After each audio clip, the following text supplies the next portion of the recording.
How much you hate how you feel. Fetishization. I know. My name is Carolyn Cowan. I'm a trauma therapist. We're exploring the gloriously complex emotion that is shame. And I'm continuing a series of videos about how you add in to how much you feel. I don't know how you feel about your body. I don't know about how you feel about money. I have no idea how you feel about pornography. I have no idea how you feel about your self-loathing in any other way.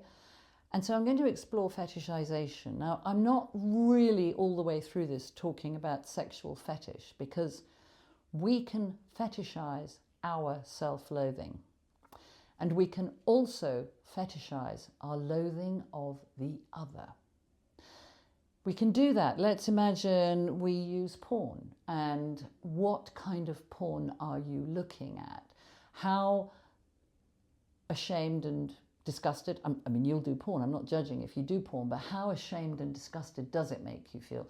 What kind of things are you looking at? How much are your searches, because they're driven to do this, how much are your searches taking you out of your moral compass? How uncomfortable are you with how secretive you are about this? And where do you look to actively hate and loathe? Now, obviously, dating apps can come into this because dating apps are very complex. Dating apps are one of the areas, including porn, where strangulation is now a thing. I'm hoping that they are going to make this illegal, but it turns out from a recent survey published today that in the UK, over 50% of young women had experienced strangulation. And that is actually actively either setting yourself up to be a murderer or creating somebody else to murder. It's such a fetishization of hatred and loathing and self-disgust. It's slightly shocking. And obviously, if that is what you are deciding that you want to do, either be the victim or set somebody else up to potentially murder you, I would suggest you might want to look at that aspect of fetishization.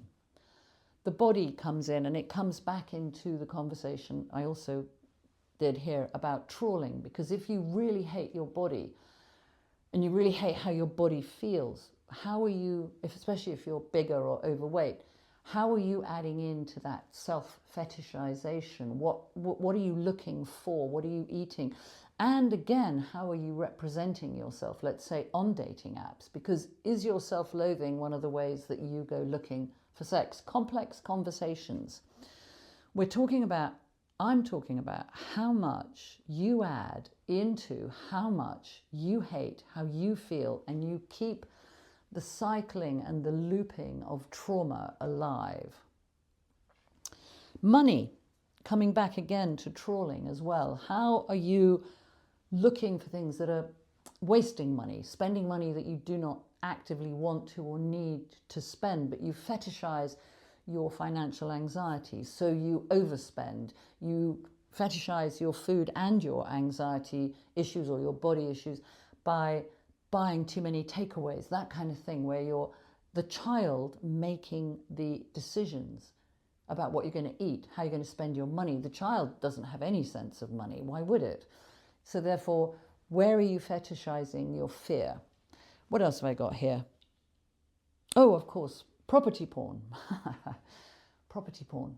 That's something I have done a lot. Looking at property, thinking, ooh, and that projected thinking of kind of, ooh, I could do this, I could do that, I could mortgage my house, I could do this. And then again, financial risk.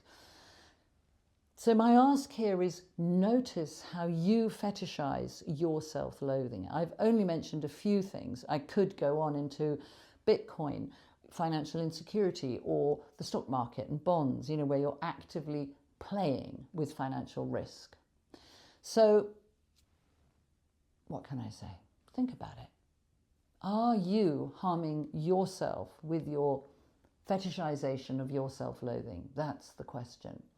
And if you are, could you decide to do something about it? That would be cool.